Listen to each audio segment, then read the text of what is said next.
it's one of the things I like to think about is that the tower sort of represents this the sort of depth of our knowledge, the sort of vertical thinking, and the liberal arts really represents how we extend out from that, how we apply that knowledge out into the world. And so having the building be as long as the tower is tall was kind of a cool thing. A couple of things you'll notice here. On top of this wing that extends out, this is the classroom wing. We had to have a vegetated roof be planted with trees and plants and other cool stuff. Right along here at the second level is a terrace that overlooks Waller Creek. And when that gets built, you're going to feel like you're in the creek, literally. The trees of the creek are going to come right up to that terrace, and you're going to be looking down right into the creek. We have as an alternate, if we can afford it, to put a green roof on top of the building as well. And that has a couple of advantages. It reduces the heat gain on the building. It makes a habitat, reduces the impervious cover on campus so that water that lands on there is actually watering plants rather than being taken off into the sewer. And it's a lot prettier to look at from the tower and the stadium. So if we don't get it now, the roof will be designed that you can put it in later. So something to think about for the future. But as you can see, the building is a large square, but what you're beginning to see is that we kind of bite into it on different sides. And on this floor, on the 5th floor, we've taken a bite out of it, and there's a roof garden actually on the 5th level, as well as on the roof above that. So how do we think about this building? How do we make it flexible and adaptable over the long lifespan? And how do we make it cost effective? Well, the first thing we did is we went to our structural engineer and we said, what is the most cost-effective structural bay that we could build? What's the right spacing between the columns so that we can get the most amount of space for the least amount of money? They told us what that was. We laid that out. We said, okay, that's our bay spacing.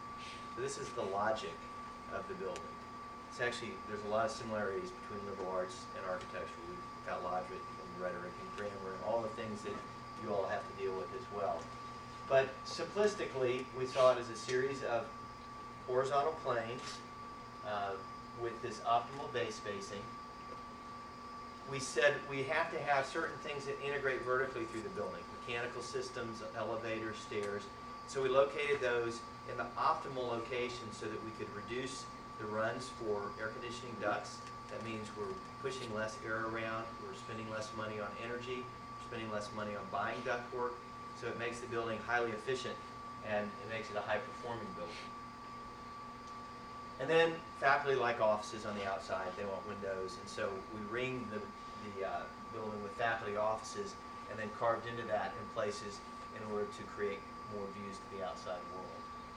And then finally, looked at the natural systems and how those integrate into the building. I mentioned the possibility of vegetated roofs, the way that ties in with the water cycle.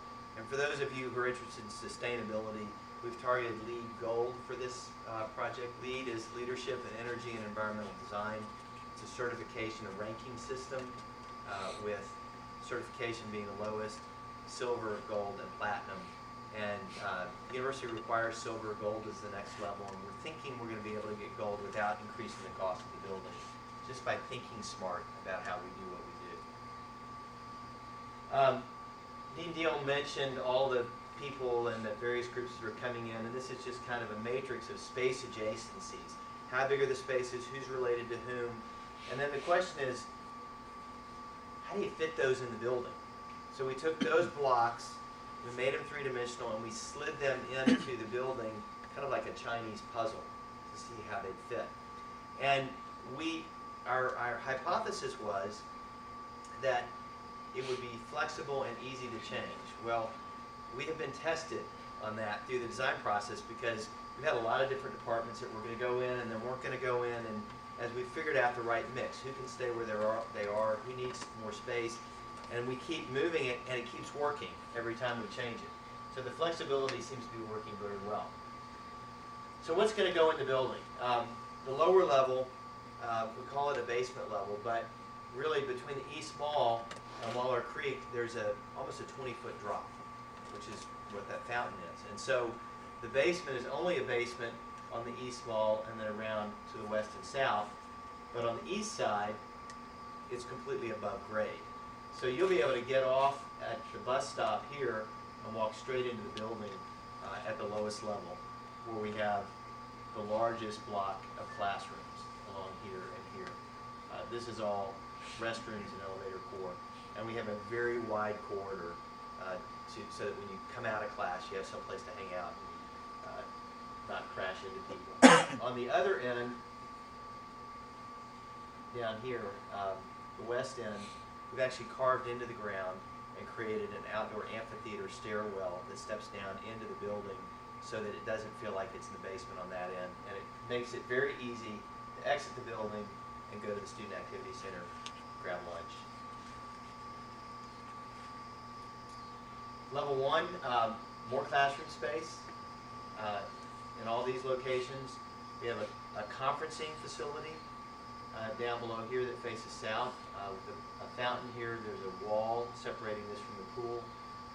This yellow area is the student area, counseling, student government, student lounge. One of the really cool things along here is we have full height doors that completely slide back. We have this on a completely separate air conditioning system, so you can turn off the air conditioning, open it up to the outside, and it becomes an indoor-outdoor space opening out onto this large terrace that steps down to Waller Creek. So you can interconnect on this backside outdoors between the upper and lower levels. What I didn't point out before is there's actually 4 sets of stairways in the building, and one of the unique characteristics in this building is that those stairs are open. Unlike fire stairs that you normally see on campus where you have to go into a door and they're usually dark, these are completely open along here, and they have skylights up above, so light will be flooding down through those stairwells, and we're imagining that that'll be really attractive for using them rather than getting on the elevator. On level 2, we've got Liberal Arts Honors and Plan 2 up here. They look onto an atrium that opens to the main entrance off the East Mall. Again, the open stairwells. Typically, on floors like this, we have a ring of circulation. In this case, this is the Pop Center in green, and then we have more shared seminar classroom type space spread throughout the building. And then on a typical floor, we have generally faculty offices around the perimeter, grad workstations, conferencing facilities sort of spread throughout, and then classrooms also up and down the building, so that each department will have access to classroom space as well. So, what does the building look like? Now you know what's in it, how it functions. The question is, what does it look like? And what we've done is we began by thinking about this and saying, what is the University of Texas as a physical place? And the original campus was designed by an architect by the name of Paul Cray. And Cray really looked at Mediterranean architecture.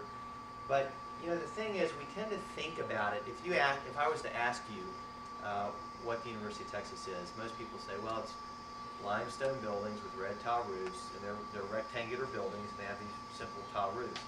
But if you look at Paul Cray's drawings up here, he actually really envisioned a campus that was extremely varied, and that was filled with color, like Sutton Hall with the terracotta here. A campus, yes, that had red tile roofs mostly, but not exclusively, and a campus that really went up and down and had a lot of variety. So we looked at how we might respond to that. This is the north elevation. You're on the East Mall looking at the building.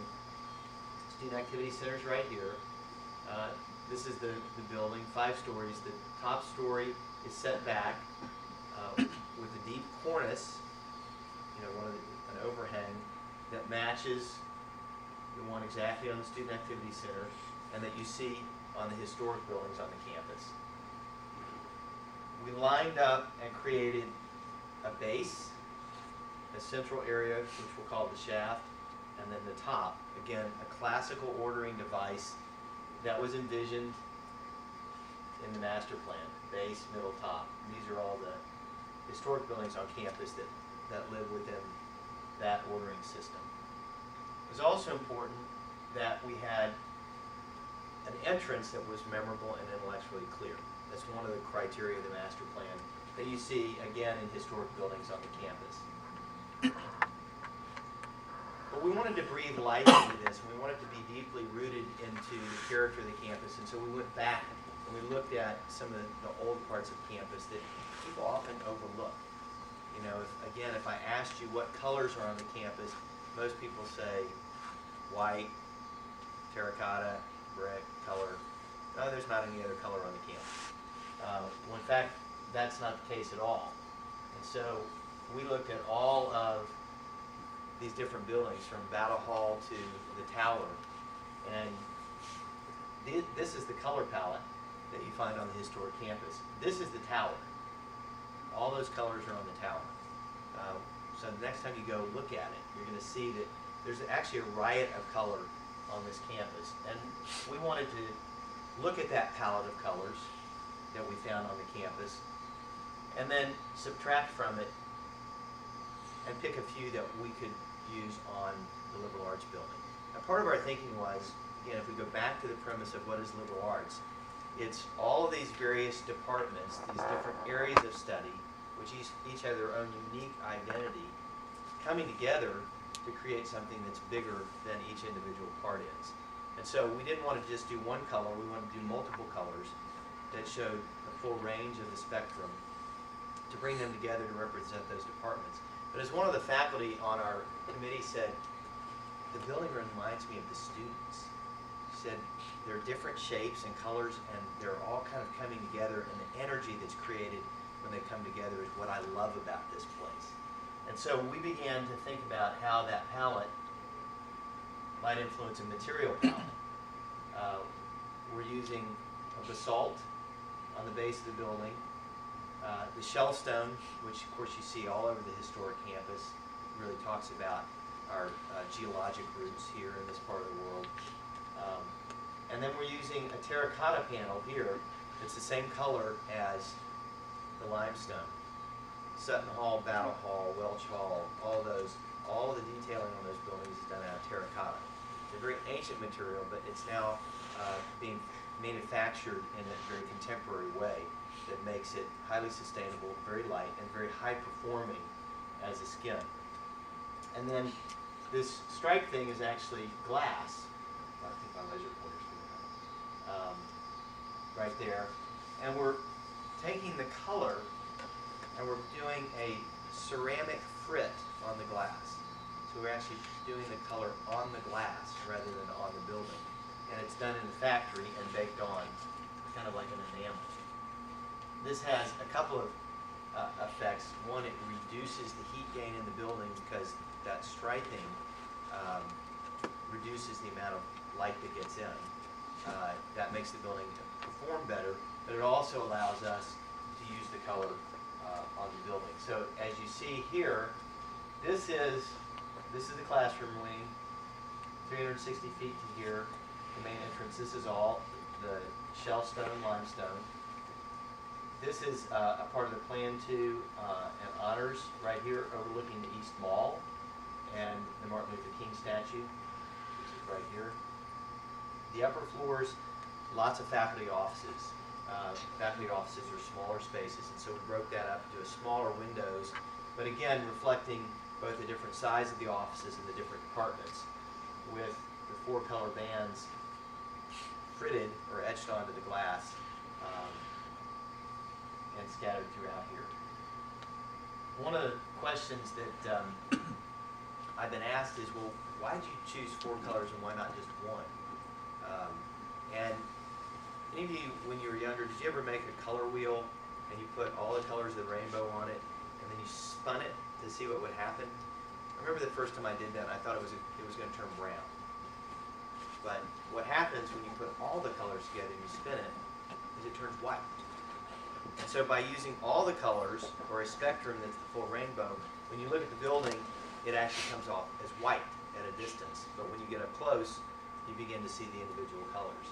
And I think, you know, it's that fullness of all of the spectrum of light that really liberal arts is about. It's about shedding light on